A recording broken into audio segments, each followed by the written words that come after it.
friends, Krista here. Thanks for stopping by Books and Jams. How are you doing today? This is my check-in with you. How are things going? I was tagged about 2 weeks ago from Sarah's Nightstand and Lindsay's Little Library. They created this tag called Spread Resources, Not COVID-19, or Spread Resources, Not Corona. I forget how they named it. Well, you'll know because it's the title. And so today I just want to chat about some resources and some things that I've seen around the internet and in life in general of how we can encourage each other and to spread some of the fun things that we've found online as we are stuck at home and staying home to protect people around us. Thank you for those of you who cannot stay at home, who are still working, whether you are at a hospital position or in other essential areas. I appreciate you being out there. Hopefully the end is in sight for all of us, and we will just do our best to stay positive and healthy during this time. And so I have a few things to share with you today. So Sarah and Lindsay came up with this tag and they kind of divided it into a bunch of different categories. And I don't have something for all of the categories, but I do have quite a few links that I will be putting down in the description box below.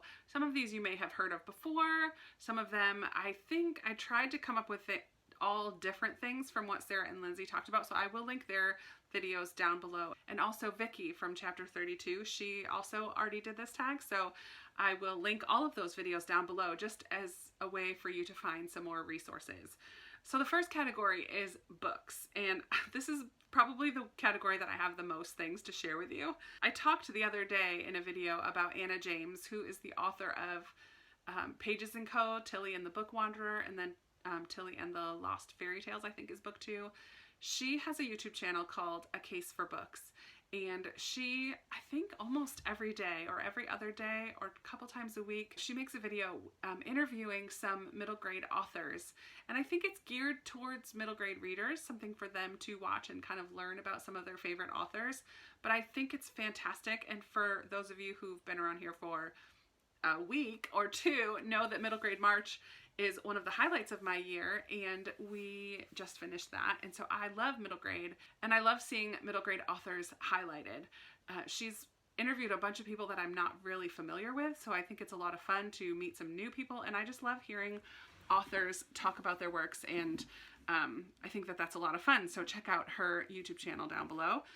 Then Book Depository is doing some author event type things as well with the hashtag Read Together. On the Book Depository website, you can see links to YouTube videos and other videos of some different authors, maybe reading an excerpt from their book. I think one of them was an illustrator kind of talking about his drawing process, so that's pretty cool. And Penguin Random House also has a hashtag Books Connect Us, and they are doing some connecting authors with readers as well, so definitely check them out. And then when I first started watching YouTube, I watched a lot of people who read a lot of YA. I don't watch a lot of those channels anymore, but I know many of you still read a lot of YA. I read some, but Y'all West is it's a book convention on the West Coast that highlights young adult books, and they're doing it all online this year. So check out y'allwest.com and you can find all kinds of information and scheduling and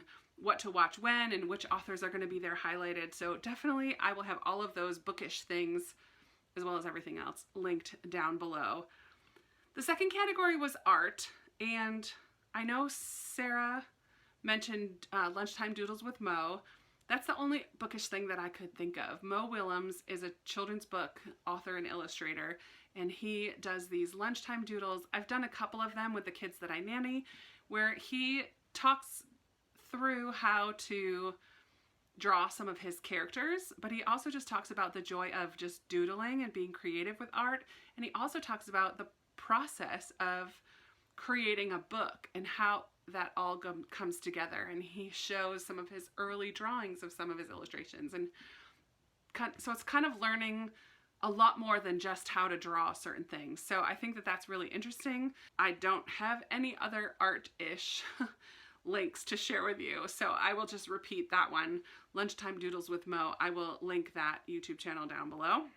For entertainment, I have 3 things to share in the entertainment category. I have recently been seeing people highlight this father-daughter duo who sings. Oh my word, they're so talented. And they have a YouTube channel now, Matt and Savannah Shaw, and they have just started over the last month recording songs together. And golly, man, these two have got a gift. They sound so beautiful.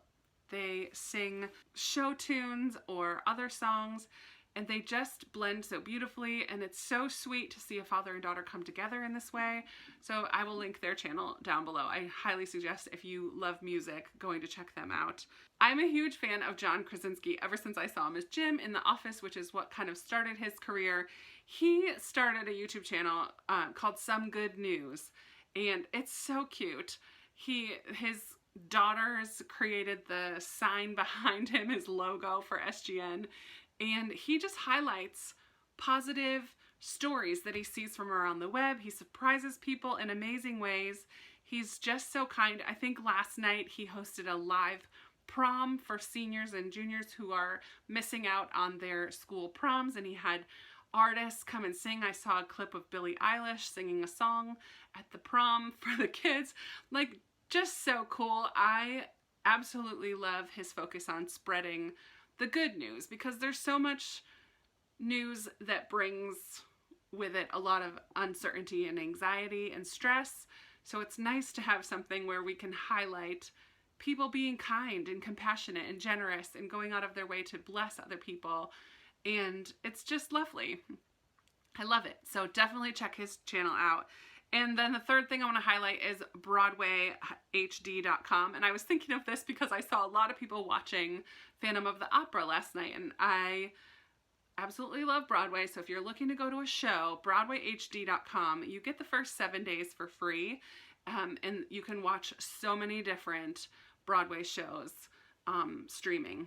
And after that, I think it's $8.99 a month, which is totally worth it if you want to go to a couple shows within a month, right? So much cheaper than going to a show. Not quite the same experience, but still, I love that you can bring Broadway right to your own home.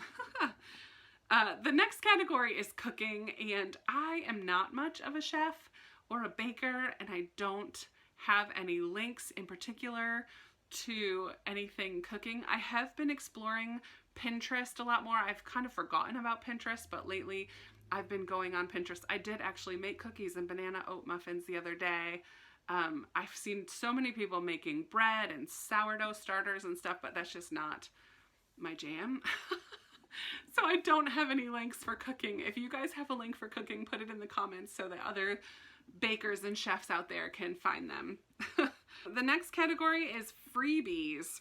I have a whole list of educational websites that are free. I will put a handful of them in the description box below. If you're homeschooling at home and you need a couple extra fun ideas of things for your kids that are educational and fun, I will link some of those down below. But also TED Ed at home, like TED Talks. They have some educational TED Talks that are meant to be a support for students, parents, teachers who are doing this whole homeschooling thing. So I will link that down below as well. I didn't really have any other freebies. The next category is keep it local. And my gym is not local. I attend Crunch Gym. Well, I haven't in the last month, but my gym, Crunch Gym, has a bi-weekly newsletter that they send out where they have a schedule of both Instagram Live and Facebook Live classes that you can attend. So I think that's so fun, a way to work out at home and stay healthy. So I think that that's fantastic. It's not incredibly local, but I think of it as local because it's the gym that I go to. My library has a newsletter that comes out weekly, and it highlights some different opportunities in this area for both students and teenagers and families. I know one of the things that's coming up in a couple days is a virtual college exploration week that my library is hosting, where juniors who are at this time of year often going online on college visits and are not able to do that. So they're doing a virtual college visit where they can take virtual tours of campuses and meet with and listen to admissions counselors from the different colleges that they might be interested in. So I think that that's kind of a cool thing that my library is hosting for high schoolers in this area. I don't know if that's something that's happening all over or if it's just something my library set up. I don't know. And for the final one for Keep It Local is I'm just so thankful and impressed with all the work that my church leadership is doing to help my church community stay connected. Yes, we're having online church on Sundays. We actually do it on YouTube. I will put the link below if you're interested in coming to church with me on Sunday. But we also have started virtual small groups. I actually lead a virtual small group on Monday nights, and they go live on Facebook all the time. I know my kids ministry team does a live story time. They have a family challenge every week with a prize. Our kids director is like bringing donuts to some families just to like surprise them and say hello. Our worship leaders have gone online with some worship times every once in a while. Both of our campus pastors have gone online with just encouragement and just checking in with people. And I'm just so thankful for the way that my local church has stepped up to kind of meet the needs of the congregation and beyond during this time. So I will put the link to my church YouTube channel down below. I would love for you to join me on Sunday. Let me know if you are, because we have a little chat that goes on the side and we can connect on Sunday morning at church. It's kind of cool from wherever you might be. 2 more categories. The next category is funny, and I'm going to put this picture here. This is my friend Michelle. There's a museum challenge. I forget who started this, but the challenge is to use items around your house to recreate famous artwork. This is my friend Michelle creating a piece of art, and I just think this is such a fun way to engage your kids with some activities. I saw on Instagram too, Bookworm Baggins, I think. I forget her first name. Her kids did a series of book covers of their favorite middle grade book series, and they created each of the different book covers for that series, which I thought was so much fun. I guess this could have been in Boredom Busters, which is the final category, but I just think it's funny to see the ways that people get creative with their art, and so there's a link for that down below. And for the final category, Boredom Busters, again, I said that art one can really be a boredom buster, but also something that I have loved sharing with the kids that I nanny is live streaming of different animals. Many different zoos have live streams of some of their little different animal environments, but I know the Cincinnati Zoo in particular, every day at a certain time goes live on YouTube, and they share about a different animal. They call it Home Safari, and then there's a link in the description box of an activity that can extend the learning beyond the live video. So I think that that's really a cool boredom buster for kids who might be interested in animals. I know the kids that I watch have really enjoyed checking in on some elephants. We can pretty much pick any animal, almost, any of the major animals. Elephants, we've checked out pandas, we've checked out eagle, we've checked out aquariums for like fish and sharks and penguins, and I just like Google elephant live stream and I get one, or eagle cam live stream and I get one. So that's been a lot of fun. We don't do it every single day that I'm there, but it's been something that we can put on and kind of watch as we're doing our journal writing or different things like that. So I hope in this list you found a resource that might be a blessing to you, that might be fun for you to check out, something you might not have heard about before. But I would love for you to add any of your resources in the description box below. If you have your own YouTube channel, I tag you to share some resources that you have discovered during this time. I would love for you to share, especially if you have some different things than what I have talked about today. But I would love to hear any other resources that you guys have found during this time, and what are you doing to help keep your sanity and keep from being bored.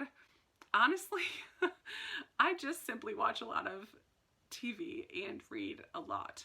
I need to bust out some different things. I did get out my ukulele the other day and found a couple YouTube video lessons. So that could have gone under Boredom Busters, I guess, too. But I just kind of Googled it. It wasn't a specific resource. Thank God for internet. What would we have done without Wi-Fi in these days? Oh my goodness, I'm so thankful. There's a lot to be thankful for, and I appreciate you guys in this community that we've built here, and I am excited to see what other resources that you bring to the table. I hope that you enjoyed this video. Give it a big thumbs up if you did. Subscribe if you're not already subscribed. And I will be talking to you in another video very soon. Bye.